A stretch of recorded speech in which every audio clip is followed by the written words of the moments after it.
Hello, this is Michael with backtothefuturetrading.com, and I had a lot of questions this morning in our live room about a few things in related to futures, and one of those was in related to the state of the world right now in terms of U.S.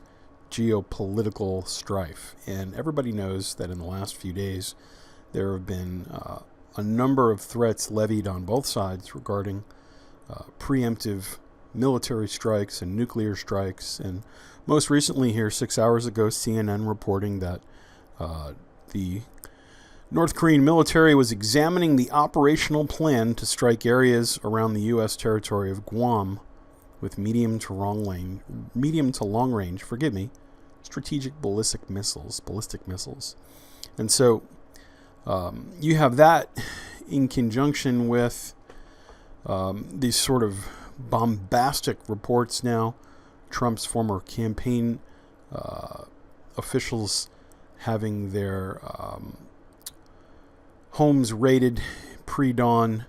There just seems to be a lot of strife in the world. And I wanted to take you out to an analysis that I did a few weeks back in regards to gold futures. It seems that people, in light of these kinds of pandemic crises where there seems to be no solution, gold tends to be the instrument that people run to. And I just wanted to give you some sense of several different things. Number one, this is the Flux Daily Cycle Markers tool. It's a tool that my partner and I developed about, 5 years ago. And it's based in large part on shifts in the energy of the external environment on good old planet Earth. That is to say, environmental conditions that change in relation to the energy fields around us and the subsequent reactions of people, in particular traders in this case, to those deltas in the environmental energy fields. And so what I've done here is I've circled the last 1, 2, 3, 4, 5 of the phase 2 events. Phase 2 events are represented by large green circles on this chart. And what you can see is that these dates were known predictively, upwards of many days into the future. In fact, we know in the right-hand corner, very simple text message, when the next phase is coming. In this case, a phase 3, or a small red dot, is coming in 5 days and 2 hours. So every one of these green dots that are on the chart was a date that was known in advance. And that's critical for you to understand. Every one of these dates was known at least a week in advance. So it is possible to predict with relative accuracy when a market change is expected or anticipated. Now, what's going on in relation to gold? And so there's sort of two ways that I'd like to examine this with you. The first way is to look in relation to a longer term cycle. So you'll notice that 2 of the dots are bigger than 2 of the other dots. And in this case, if we take away the phase 1 and the phase 3, you'll see that there are just large green dots and large red dots. Okay? Those are the major cycles or turning points of gold. Now, one of the things I do in my room with my customers is perform something called an exertion analysis. And essentially, I'm measuring where was the low of the move for each phase 2, and where did it peak out by the next phase 4. Where was the low of the move around each phase 2, and where did it peak out in the case of each phase 4.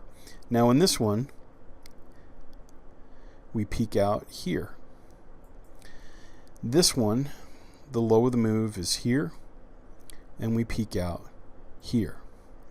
This one inverts, and it goes the complete opposite direction. If we look at the low of the move, though, these 2 pivots to the right side, we sort of end up just a few ticks, a few dollars underneath where we started.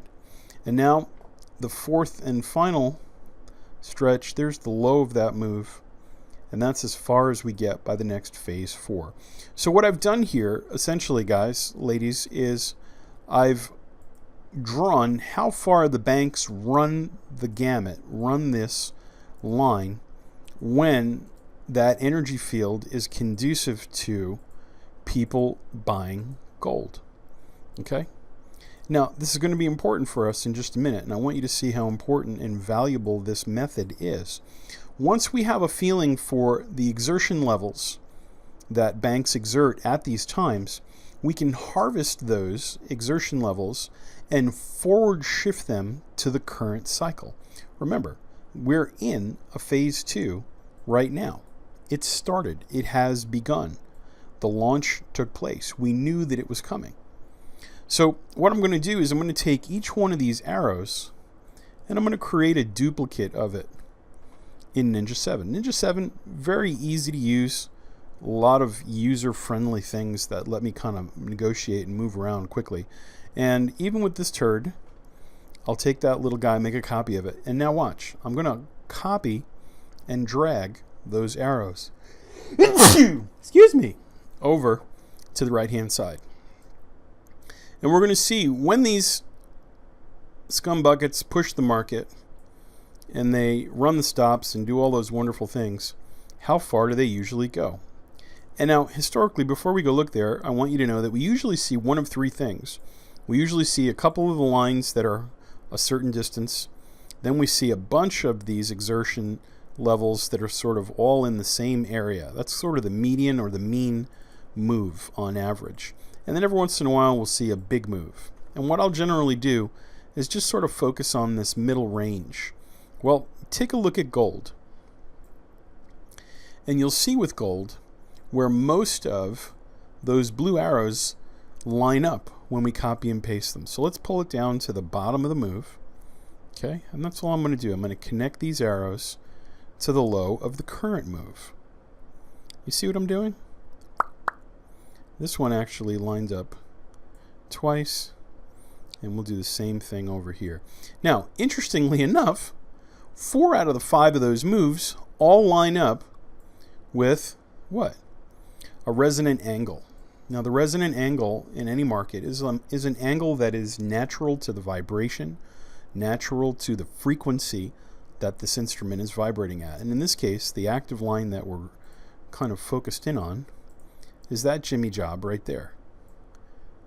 That chimichanga right there. In the past, you can see visibly the reactions or the skips off of that line all along the watchtower here, Jimi Hendrix fans. And so as we continue down to the left of that line, you'll see that this has been a hotspot for quite some time. And we can go all the way back if we wanted to, and it might even be worth extending the ray for the example.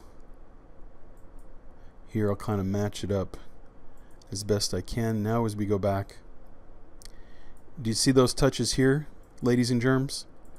Every market has a resonant angle based on the frequency that the market is vibrating at. And so this line goes all the way back to 2015, and then ding, ding, ding. All of these blue arrows seem to indicate in gold that we're headed back up towards that median line here, which puts us in the 1306 to 1310 region. Definitely back up to 1300. So I wanted you to be aware of that exertion analysis in gold, because nothing in the markets that happen is really random, in the sense of most people believe that the markets are reacting to news.